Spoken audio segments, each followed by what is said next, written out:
Welcome to Mid-Century Movie Vault. Enjoy the show.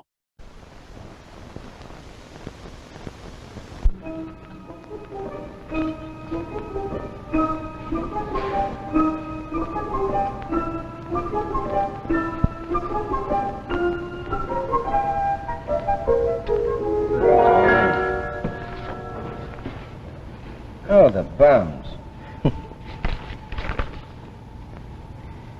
That's getting to be more of a mess every day.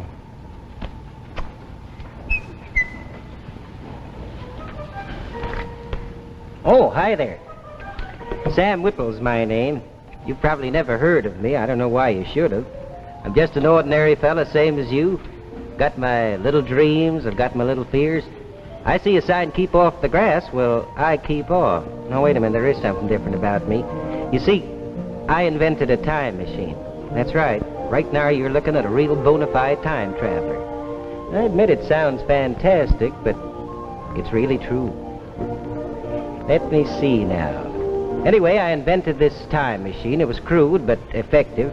And my story begins in the city of New York, in the office of a great scientist and world citizen, Dr. Jarvis, about 100 years from now, in the year 2052.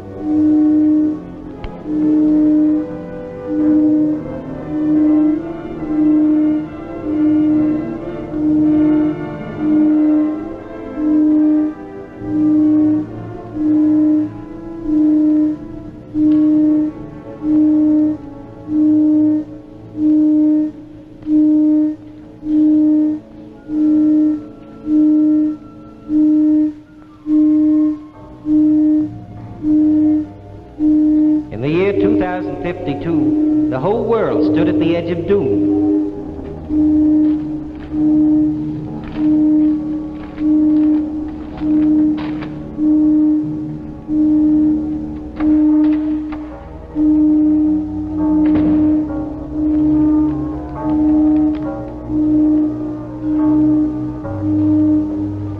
Oh, Mary, any further word? Yes, Father, from Nomura and Dr. Krolenko. What do they say? From Nomura. Staff and myself have checked and rechecked rising world radioactivity. Agree with you on cause, but cannot, repeat, cannot discover any means of stopping it. Radioactive count rising. All Asia covered with thick vapor. World disaster appears inevitable. Goodbye, my old friend. Signed, Nomura. And Krolenko? Much the same as Nomura. He's particularly bitter in view of the strides his country's made the last 100 years. Why? Why have we failed? The biggest names in science working on just one problem. The answer negative. Oh, that radiation meter sketching out the pulse of a dying world. Radio facilities all set up? Yes, Father, they're ready. You go on in 1 minute. How does one tell the whole world that doom is only a few hours away? How? I don't know how either, but I do know this. That in a world of people which in 100 years has learned to live in peace, to understand each other, has matured, deserves to know the true facts.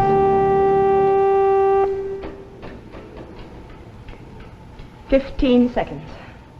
I can't. You're a scientist. Would you like the true facts withheld from you? All right.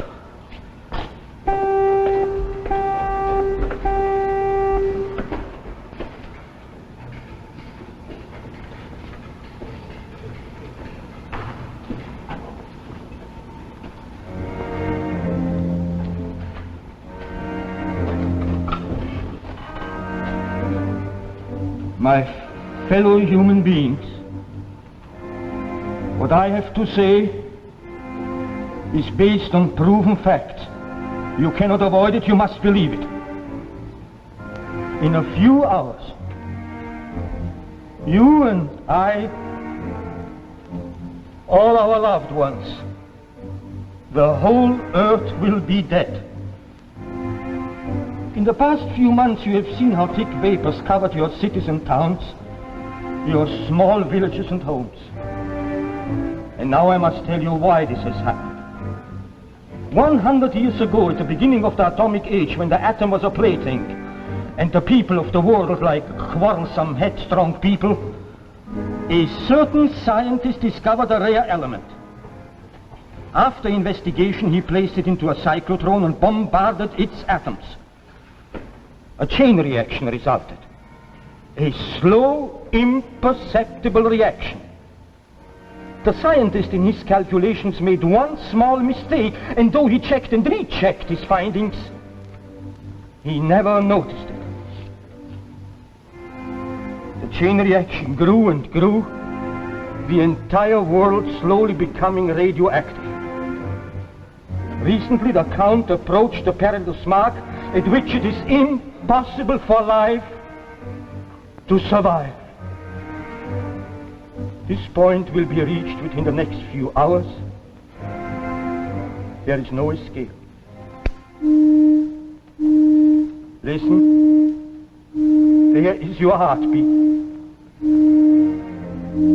This is an ironic tragedy which has befallen us. In the 100 years since 1952, you, the people of the world, have abolished war, disease, hatred, and bigotry.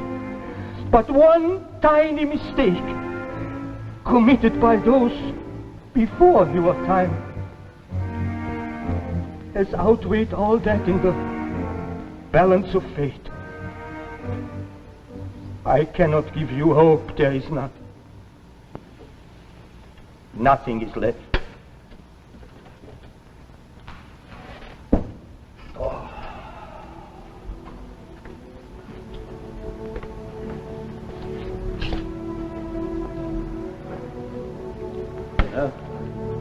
Nothing to do now but wait.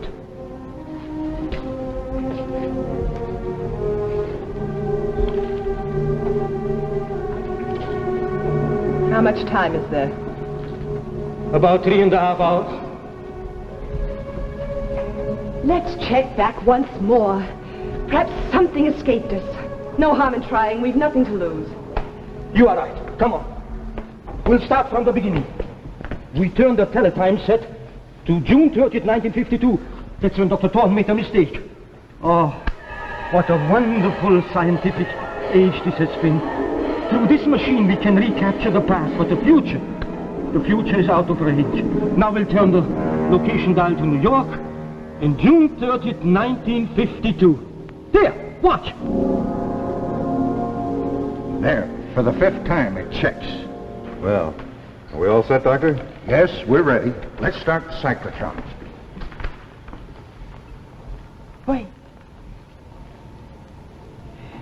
Wait, you've made a mistake. Oh, that's You mustn't. no use. Mary, it's too late to tell them. Why, Father, why? Look, we've been able to recapture time. Why couldn't I go back into the past and make them discover the mistake before they make it? We cannot change the past. Only a human being living before June 30th, 1952 could prevent this mistake before it happened. But how could we get somebody from 1952 here? They weren't even close to time travel in those days. Wait a minute. There is one man. A Sam Whipple, I think he's called. Yes, before all this happened, I amused myself watching him. A very serious young man, but quite amateurish.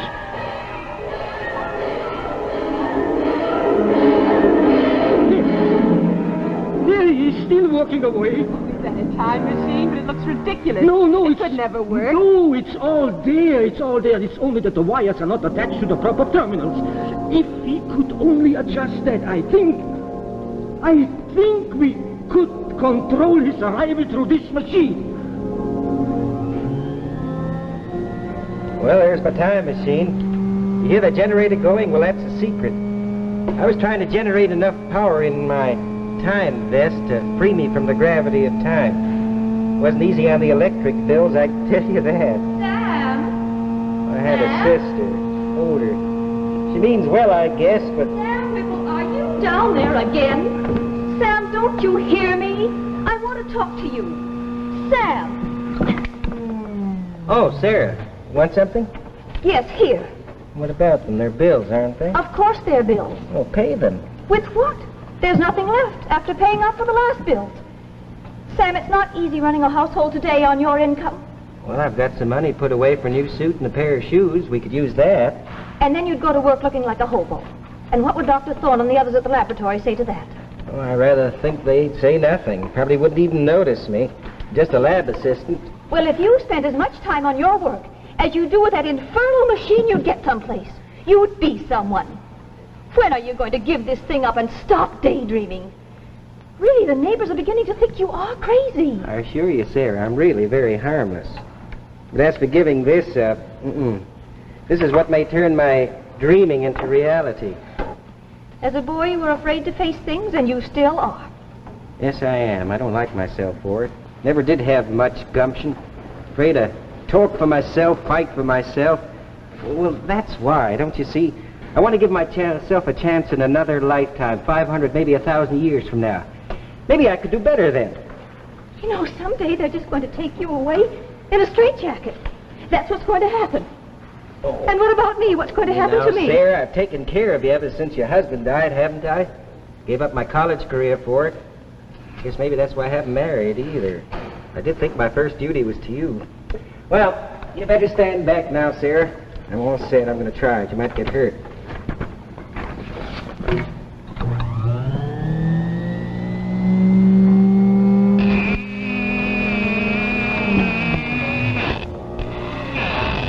I guess not this time. It's these wires, if I could only get them straight.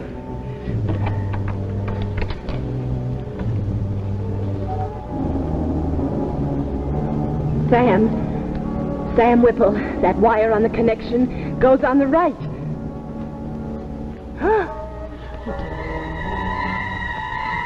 Father. Yeah.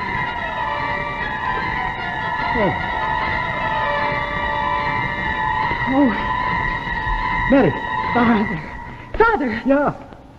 I beg your pardon for bursting in like this, but He could you made tell it. me where I am? He made it.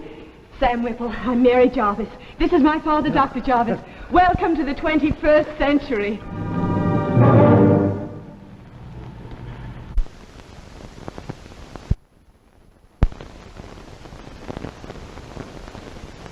Made it. My time machine works. I made it. Oh, thanks. Say, what year is this? June 30, 2052. Only 100 years. I thought I'd go at least 1,000. Oh, well. Say, your clothes, they don't seem much different from ours. I thought they'd be Just a bit more comfortable, that's all. Oh, mind if I look around? Please do. Thanks.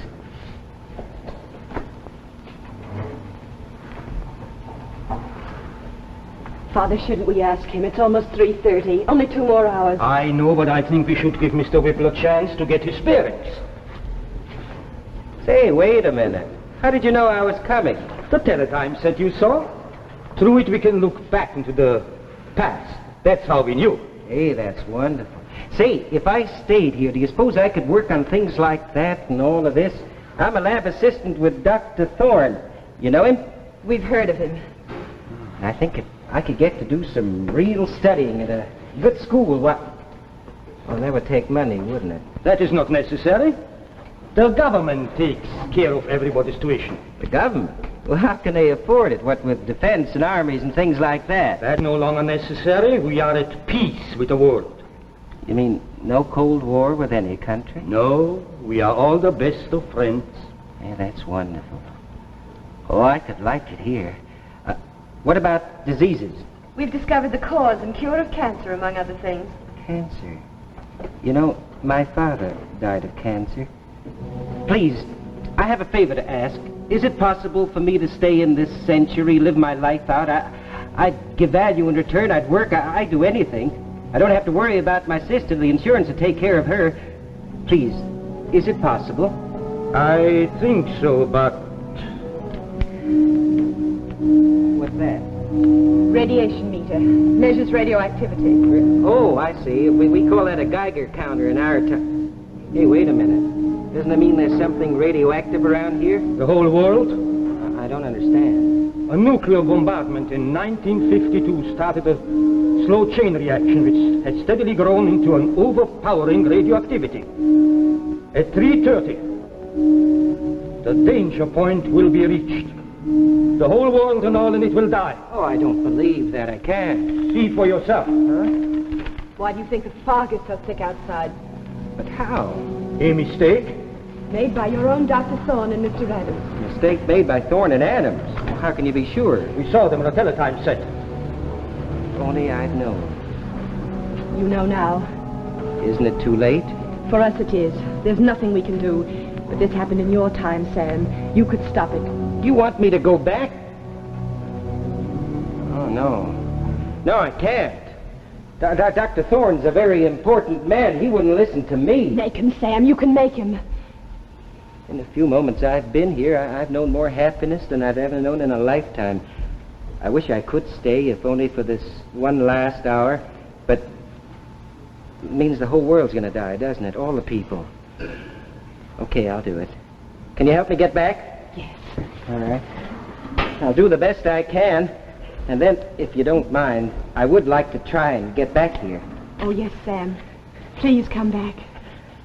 Okay, Dr. Jarvis. All right.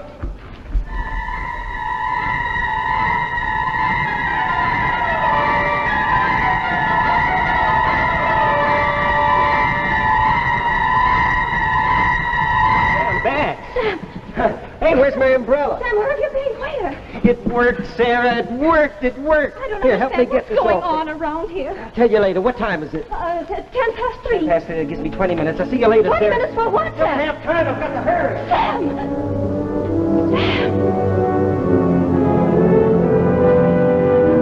There, for the 5th time it checks. Well, are we all set, Dr. Thorne? Yes, Adams, we're ready. Let's start the cyclotron. No, wait, please. You've made a mistake. You mustn't. Who in thunder is this? Say, I know you. You're one of the lab assistants, Whipple, I believe. That's right, sir. I'm sorry to barge in like this. I hope I didn't startle you. Whipple or whatever your name is. What the devil are you I'm talking sorry, about? sir. I know it must seem crazy to you, but have you checked? You've made a mistake on your calculations. I know you have. But you've never seen these papers. Yes, sir, I have. 100 years from now on a teletype set. Dr. Jarvis pointed it out to me. Jarvis? 100 years?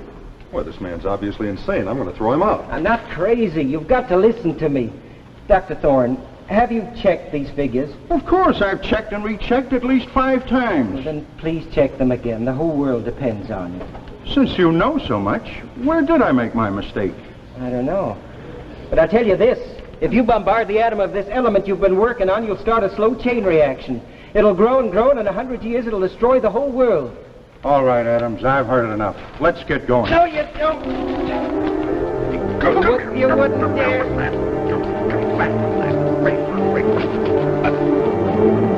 Burned it. It's burned.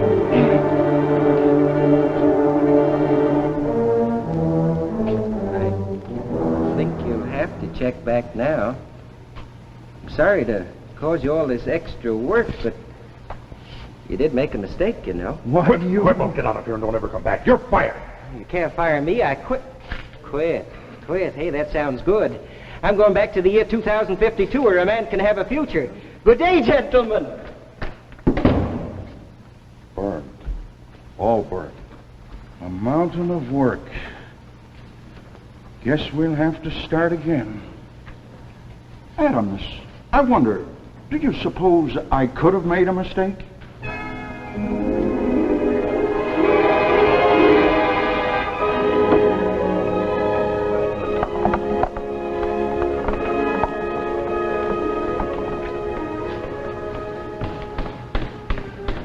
Hi, Sarah. How's my favorite sister? You have gone mad. Yep, gone happy and mad. Where have you been? Where? Oh, I've been over to the laboratory. Told Dr. Thorne he'd made a mistake in his calculations.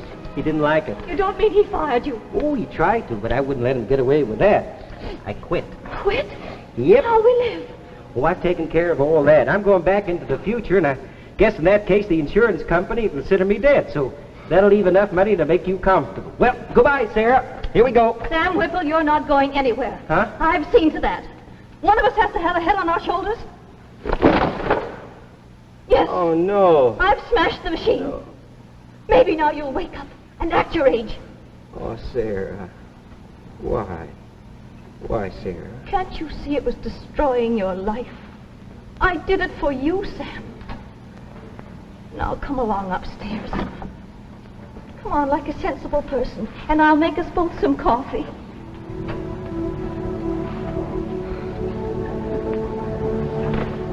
I'm not going anywhere. I'm staying right here. Here, Jarvis. I'm not coming back. I can't. Sam Whipple, I know you're not coming back, and I'm sorry. Oh, Sam, I know you feel small and ridiculous, but you're not, Sam. You're a great man. You've saved the world. Someday children will read about you in their history books. Sam Whipple, who came out of the past and gave us the future. Well, there's my story. Now, I don't know why anybody should call it fantastic, do you? But it is a funny thought, isn't it, to go through life with people thinking you're just a nobody, and then in 100 years to have your great-great-grandchildren coming across your name in a history book as being quite a fella? Oh, why don't I catch you up to date before you go? As you can imagine, I felt pretty low down after all this happened. Yeah, pretty low down. But then Dr. Thorne discovered he had made that mistake, and, well, he looked me up and apologized very handsomely. He still can't figure out, though, how I knew about the mistake. Anyway, he gave me a darn good job. Time machine. No, I never did try to fix it. Somehow, I don't know how, I seemed to change quite a bit then. Oh, I used to go out more than I used to. More get up and go. Well, I even had enough gumption to go to a party one day at a friend's house. Met a very nice girl there. Her name was Ruth. Funny thing, though, first time I met Ruth, why, she reminded me a little of Mary Jarvis. Well, anyway, Ruth and I, we hit it all fine, and after a little while, she did me the honor of becoming Mrs. Whipple. Just goes to show, I guess, a fella can have his future in his own lifetime, too. Oh, hi, honey. Well, I guess it's time to go now, so, pleasant dreams.